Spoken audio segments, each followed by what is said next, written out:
Thanks for that, Blake. One thing about preaching is I'm in control typically of what the scripture reading is, and sometimes I throw stumpers for people. Thanks, Blake. You did a good job. There are some tough names throughout the Old Testament, and you handled them well. So, good job. Awesome. I'll start this way. We need more workers in the kingdom, and I don't think anyone would oppose me saying that. People who are willing to be active and people who are willing to truly work within the body, within the church. People who are willing to sacrifice time and energy in order to uplift others who are members of the body. We are to serve one another. Paul speaks of this in Galatians chapter 5, and then Jesus also speaks of this as well in John chapter 13, 14 through 15. After he washes his feet, he says, "This you also do to one another," per his example. We are to serve one another. We are to be there for one another. But what about when we fall short? What about when members of the body aren't doing what they ought to do? How do we approach it as other members, elders, or whoever you are in the body? What are you to do? Well, we must do this. We must provoke one another to good works. Look with me at Hebrews chapter 10, verses 24 through 25. Hebrews chapter 10, verses 24 through 25.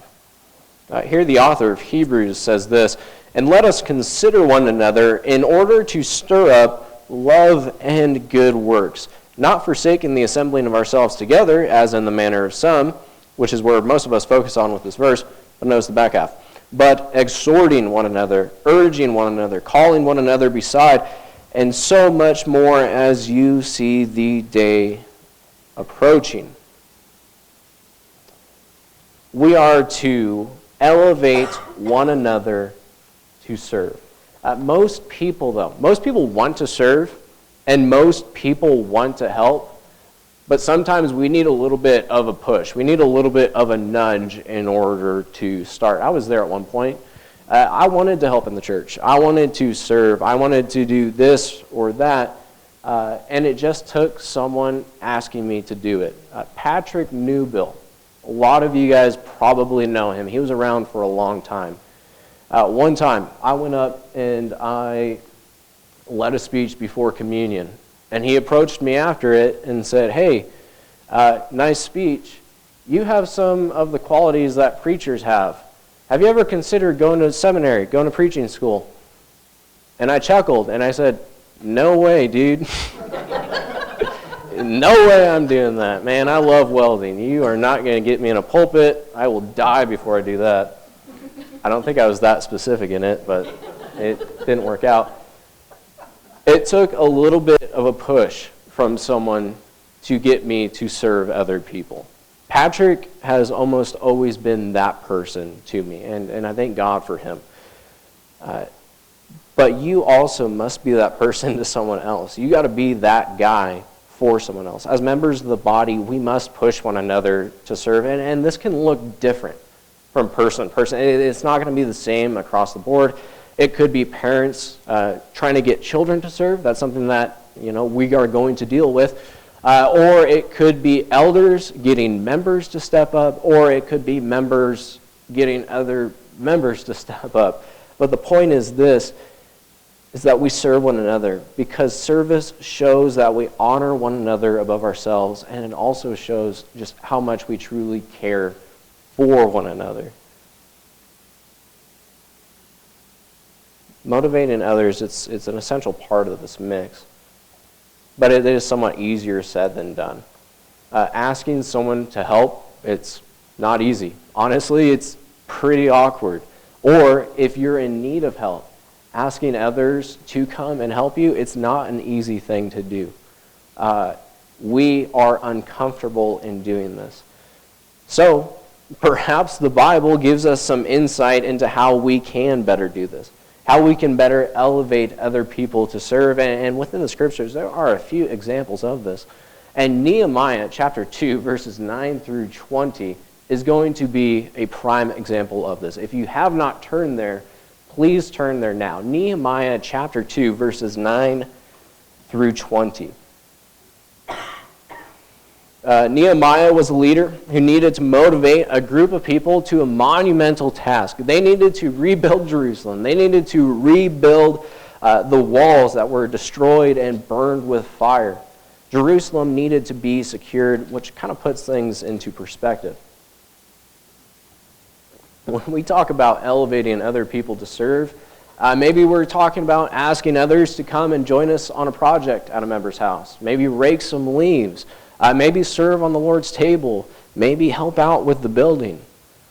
Not go and rebuild the walls of Jerusalem. It kind of puts things into perspective. Us compared to them, we have a little bit of an easier task, and for that I'm honestly grateful for, and I'm sure you are as well. The people of Jerusalem, they had already ceased rebuilding once. We see this prior in Ezra. And at this point, they have turned a blind eye to just the blatant destruction that is surrounding their city. And they have become somewhat apathetic to the cause. It took one person coming in and urging them to do something. It took one person to be what Patrick was to me. One person provoking them to a good work. And that's exactly what Nehemiah does. And this is the question that we should ask. We should ask how. How does he do this? How does he get them to go to the work? And this is where we truly see the wisdom of this text. And we also see some practical lessons on how we can do the same. I love this. I love getting up before you guys and just having an absolutely practical text where you can see exactly where I'm getting these points from. So look with me at the first point. If we are to elevate other people to serve the body, to serve in the church, the first thing you got to do is you got to evaluate the situation well. Look with me at verses 11 through 16. Verses 11 through 16, this is where he initially comes into Jerusalem. He stays there 3 days, and then he, verse 12, goes out in the night and essentially goes through and assesses the situation in which he was dealing with. Initially, Nehemiah is very much flying under the radar. As of yet, I was going to have Blake read this, but I decided that we would do 9 through 20. You see it priorly in, I believe, verse 6. He goes before the king and presents the situation to him, and that's where he gets the kingly call to go and rebuild. So at this point, the only people who know about the rebuilding of the walls, it's the king, the king's wife, and then you see the two antagonists just before verse 9. So up until this point, no one really knows what Nehemiah is going to do. And I think that there is so much wisdom in that. He didn't just come into the city with trumpets blaring and say, hey, we're going to start rebuilding. He could have done that. He didn't. He was wise in doing that. He acted with patience, and honestly, we need more than that. When issues arise in life, take a breath. Nehemiah took a breath. He assessed the situation, and then he addressed it. So much wisdom in just being patient like him.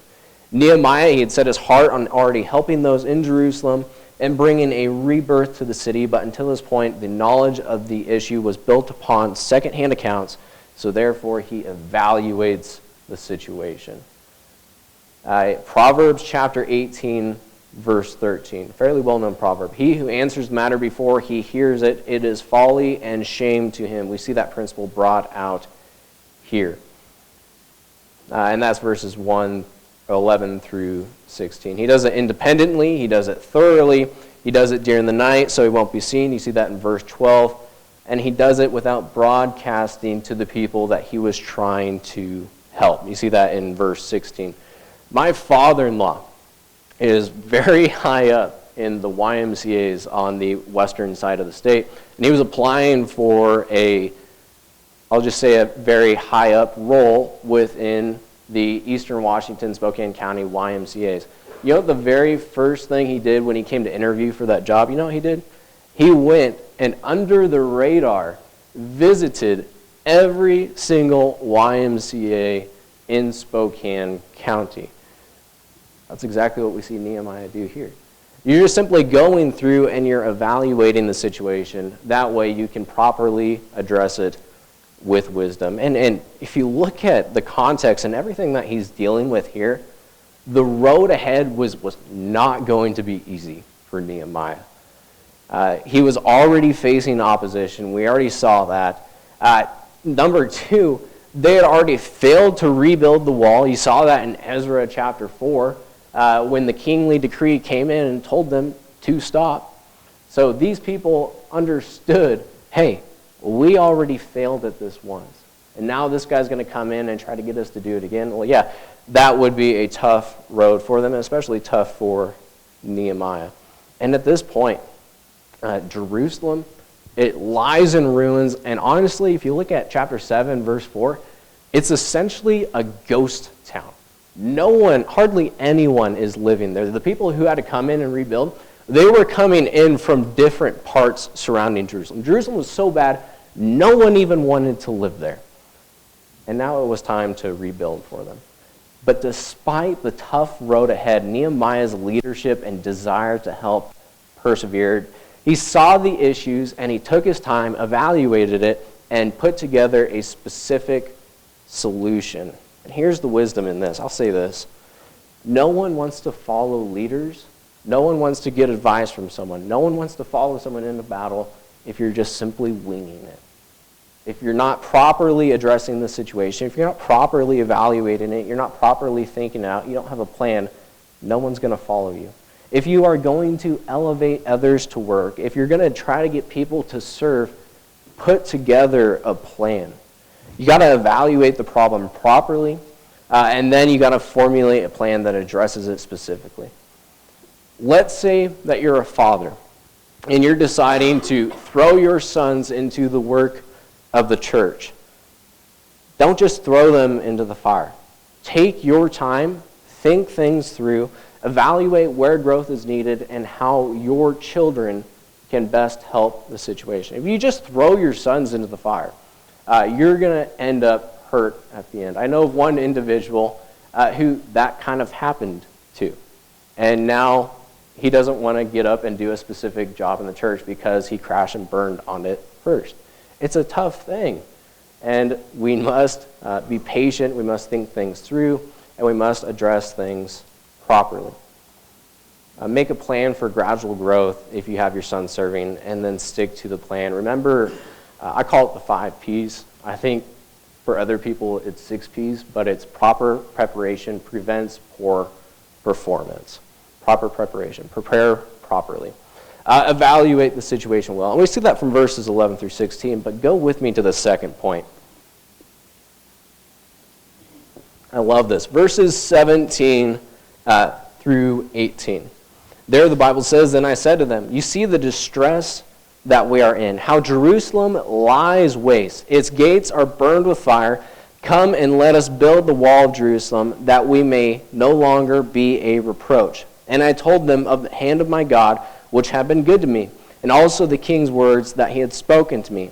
And they said, let us rise up and build. And they set their hands to this good work." What an amazing verse. I love that. So, after evaluating the entire situation, after putting together a plan, he still needed to get buy-in from the people. So he calls together an assembly. And we see that in verse 17.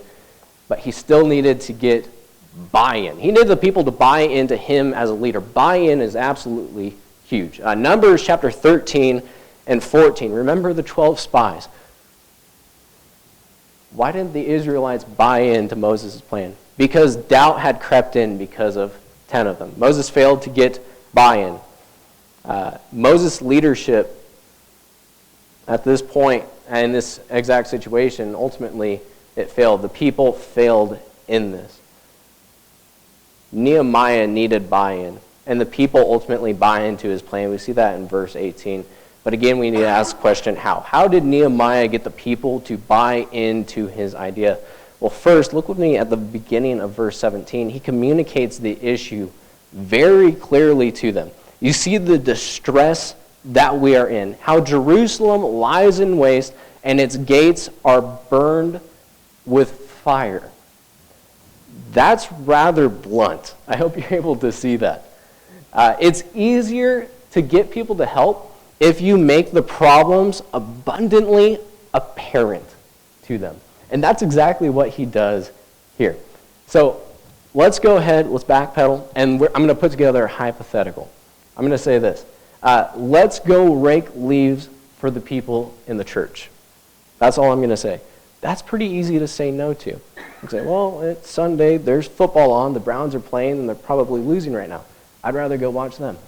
It's kind of easy to say no to. However, if I word it differently, I can get buy-in.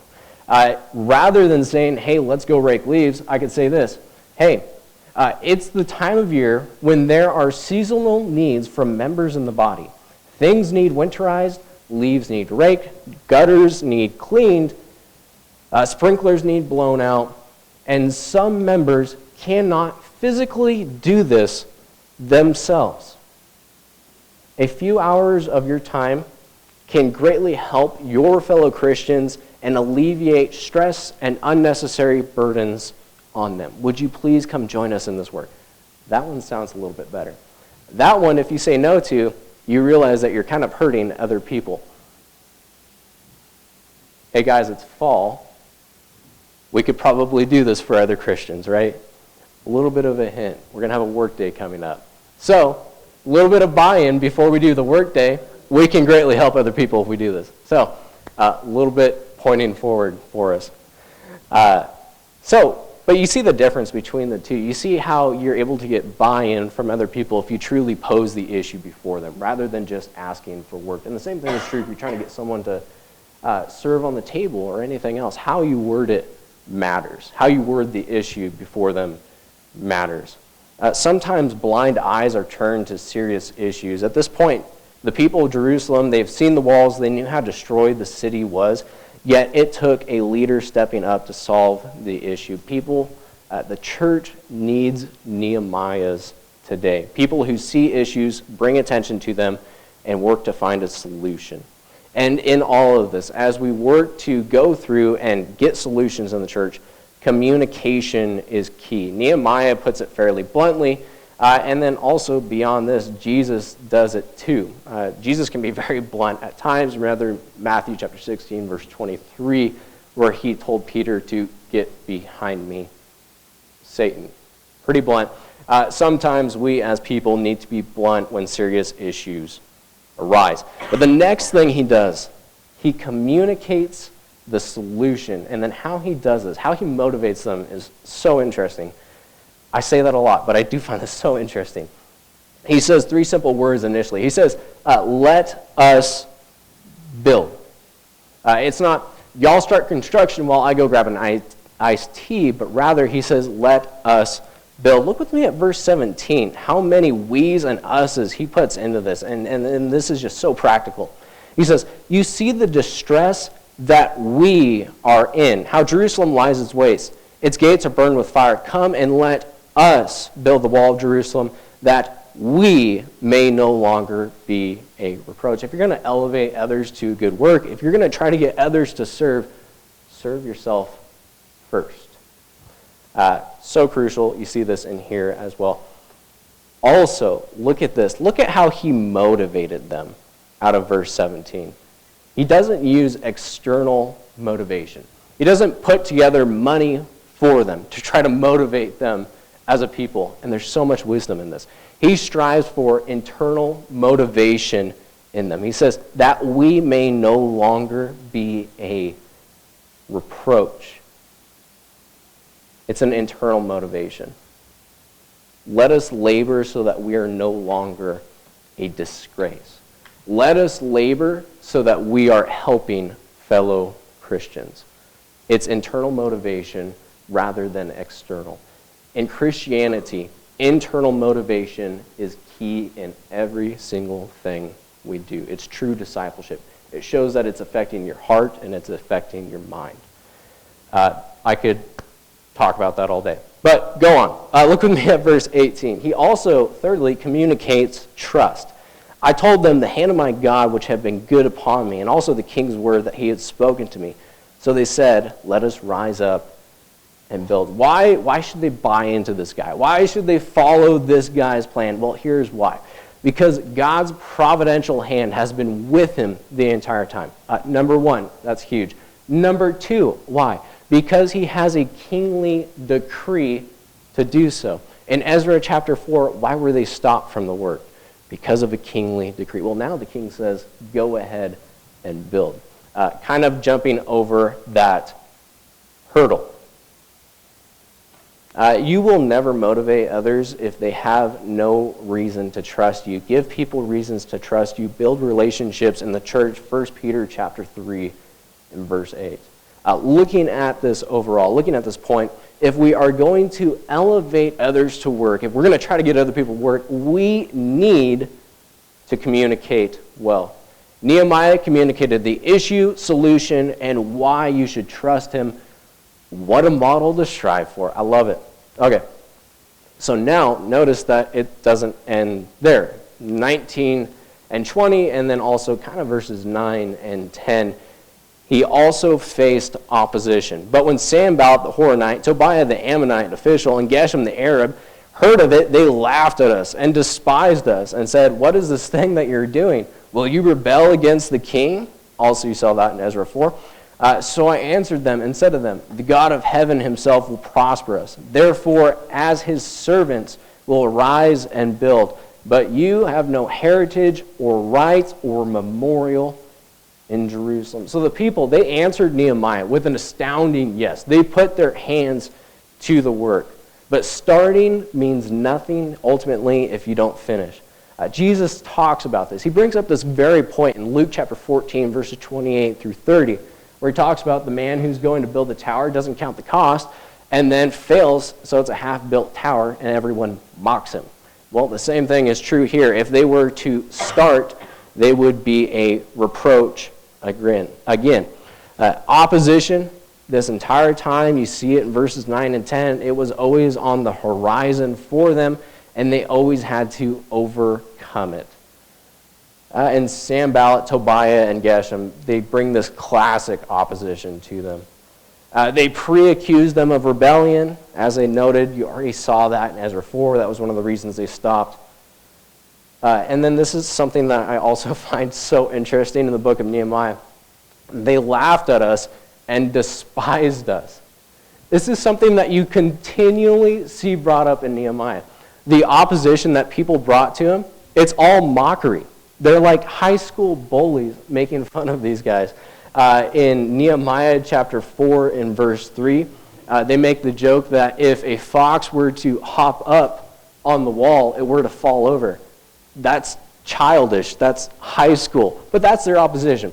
And Nehemiah is very much vocal against it. In verse 20, he answers their criticism so well. Notice a few things with me from verse 20. Where is their strength and progress rooted? Said the God of heaven. What is their role in this entire process? They are servants of him. You think that mentality would be good in the church? Yeah. Where is our strength and power rooted? The God of heaven. What are we to him? Servants? Yeah. I love it. How does he address the individual too? He doesn't open up mudslinging. He realistically calls out their identity. He puts together an us as God's people versus them. And to apply this, let's boil it down to principles. Leaders and members of the church must expect and be ready to handle opposition. Leaders, you must stand your ground and be vocal. 1 Peter chapter 5, verses 1 and 2. 1 Peter chapter 5, verses 1 and 2. Here Peter says, "The elders who are among you I exhort, I who am a fellow elder and a witness of the sufferings of Christ, and also a partaker of the glory that will be revealed." What does he say to the elders? He says, "Shepherd the flock of God which is among you, serving as overseers, not by compulsion, but willingly, not for dishonest gain, but eagerly." Shepherding, it's an active verb. You see that in verse 2. It's something that's done continually. Part of this is expecting and addressing criticism as we act in accordance with the New Testament church. Leadership is so crucial in being a strong church. So, the leaders, if they do a good job, if they shepherd like they are, we're okay. And face opposition well. So, leadership, but then also beyond just leadership, members, they also need to be ready for mockery to arise. We've dealt with mockery before in the church. Acts chapter 2 and verse 13, you saw mockery on Pentecost. Acts chapter 17, verses 32. Again, Christians were mocked for believing in the resurrection. And then beyond that, even today, we're continually mocked as the church. But be ready to face opposition. 1 Corinthians chapter 4, verses 9 through 13, Paul makes a point that he is a fool for Christ. Sometimes you got to be ready to be called a fool for Christ. Let that be done of us. Opposition will come. Opposition has come, yet the church still stands. Nehemiah here, as we look at this, he was vocal against opposition. He found confidence in the simple fact that they were God's servants working according to his will. Let that be said of us as well. So, as we look at this entire thing, as we just look at verses 9 through 20 of Nehemiah 2, we have to serve one another. We have to serve one another to some capacity, and this looks different for everyone. In Christianity, we don't stand on the sidelines. When the opportunity arises, let us serve. And also, beyond that, let us be Nehemiahs. Let us elevate other people to serve in the church. But as we do this, let's not just throw other people into work. We need to evaluate the situation. Take your time beforehand. Be very open with them. Be communicating the issue to them. Be motivating to them. Motivate people internally rather than externally as well. And also expect and be vocal against criticism no matter what it looks like. So let's be a church that elevates others. Let's be a church that serves others, that cares for them, and teaches others to do the same as well. I thank you all for your time. Thank you guys for your kind attention. If you have any questions on being a member of the church, if you have any questions regarding being added to the church in accordance with the New Testament, I'll invite you to come forward. If you have questions about baptism, I invite you to come forward. Or if you're falling short in service, if you're not elevating others as you could be, as you should be, if you want to talk with someone, I'm here. I'll be up front or I'll be at the back. Would you come forward as we stand and as we sing?